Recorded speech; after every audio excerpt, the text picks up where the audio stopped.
film exploded onto movie screens all over the world that was destined to become a classic. What have they built you to do? Tell me, Raymond, have you ever killed anyone? No, ma'am.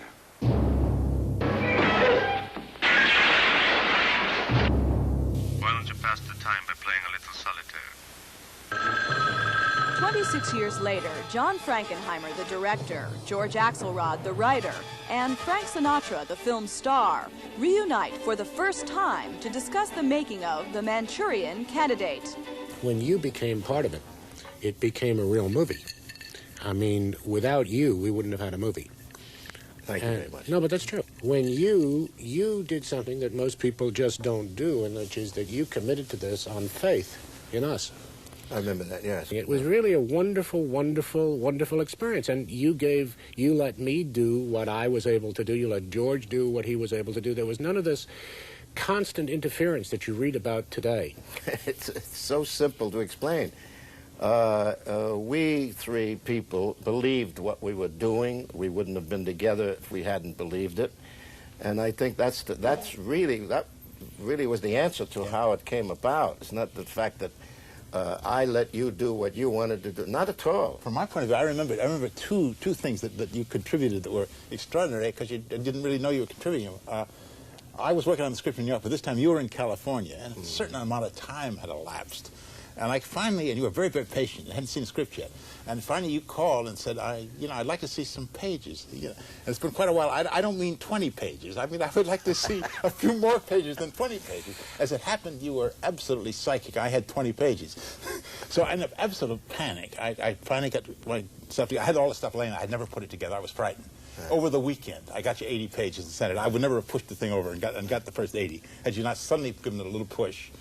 And the second thing I recall was, you remember the monster time we had shooting? Remember Johnny shooting 6 or 7 days shooting the dream sequence? Oh, yeah. You remember? Oh, yes, what a of nightmare course. shooting that thing Yeah. was. You had to shoot it for every different angle. That's correct. With every different combination. And Frank finished in the picture, if you recall, and he was going to leave.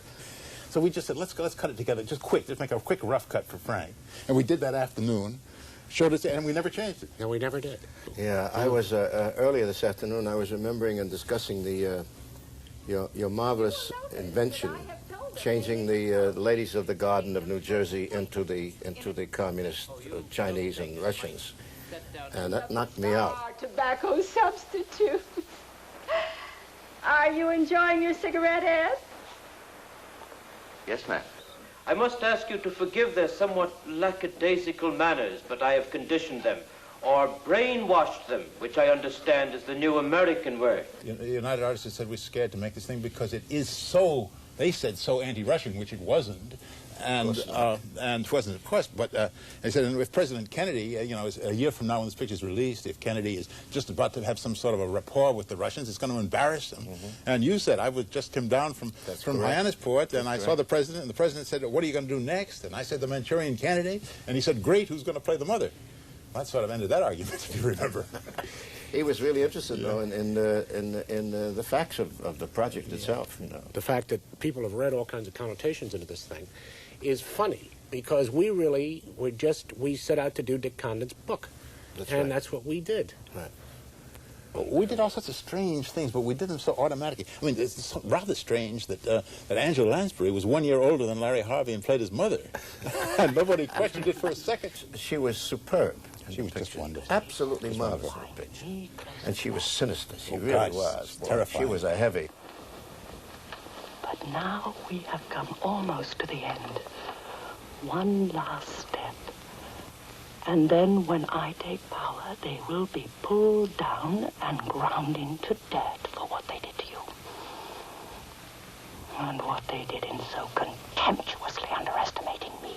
In the book, there's quite a big thing about the incestuous relationship between the mother and son. But somehow, the way she played it at the very end, she implied it very subtly and very, very, very effectively, I thought. She kissed him straight on the lips, and then she put a period to the whole idea, whether is she or isn't she, was the whole point. Yeah. And Frank, I think another thing, too, that might be interesting to talk about, which is the fact that in those days, when we made that picture, we weren't able to do all the graphic violence that they do today. I think it made it a better movie. And we had the first karate fight that anybody ever had. That's the first one. First one, yeah. With Henry Silva.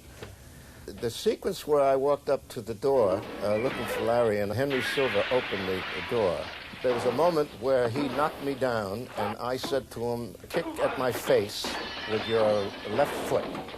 The scene started, and he came at me, and he kicked with the other foot. I want to tell you something. I never moved so fast in my whole life. I just shoved everything over to one side like that, and he caught it in the fist. I broke my finger in that thing. You see that? War wound. Is that your wound from the Manchurian Candidate? Yeah, that's my war wound. When I went for his head and hit the table and broke the table. That's right. It was a solid table, and they cut into it. And there was a movement where I hit him, and he fell against the table. In the rehearsal, I said, that's the right position. Either he didn't hear well, or he didn't know left or right. It's a good thing it was rehearsal. But he moved into the area where I was going to bring my hand down. When we talked, and either one of you said, what role would you like to play? And I said, I'd like to play the Marco, the guy in the service, the soldier, because I knew that the slightly tougher role was the role that I wanted to play. I wouldn't have known how to play the thing that Larry did. Well, as it turns out, it was sure the right choice. Right choice.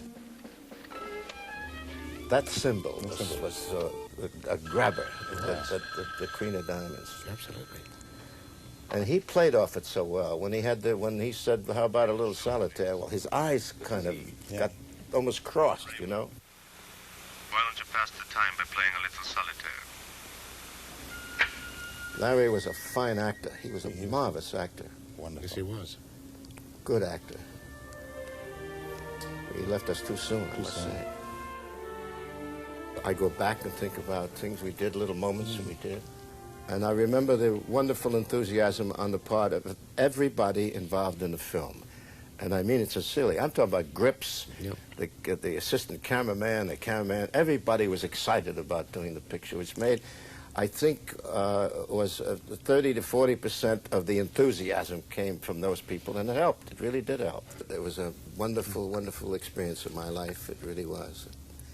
I think it only happens once in a performer's life. Once.